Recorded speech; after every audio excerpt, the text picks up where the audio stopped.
Touch म्हणजे काय? आता अर्जुनने एखादं खूप छान काम केलं तर गुरुजी त्याला काय करतात? असा आशीर्वाद देतात, वा वा वा छान अर्जुन. हा कसला टच आहे? बरोबर आहे. असं डोक्यावर हात ठेवतात, आशीर्वाद देतात.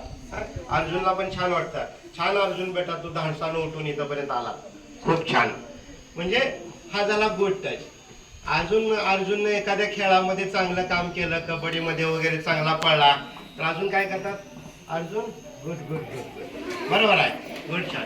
पण हा झाला गुड टच. आणि त्या ठिकाणी जर एखाद्या पर व्यक्तीनं अर्जुनला असं सारखं, हे कसं झालं? बॅड टच आहे ना.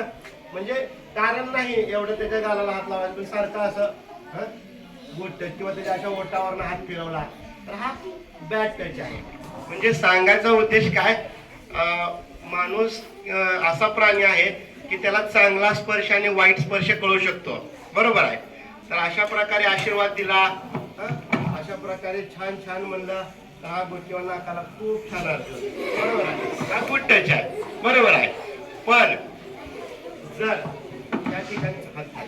त्या ठिकाणी जर अर्जुनला असं जास्त मिठी वगैरे मारायला लागलो कोण अनोळखी व्यक्ती, समजून घ्या, बरोबर आहे. तुम्ही हसण्यावर घेतलं काही हरकत नाही, पण तुमच्या मनाला चांगला स्पर्श आणि वाईट स्पर्श कळला पाहिजे, बरोबर आहे.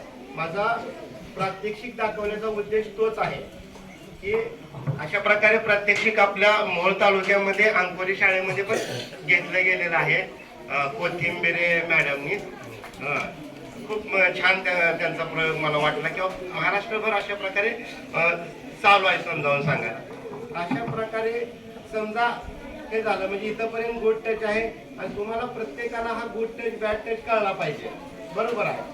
म्हणजे एक मिनिट हाताला खूप छान आहे, हा काय गुड टच आहे. आणि पुन्हा उगीच जास्त हात असा फिरवायला लागला तर कसं होईल?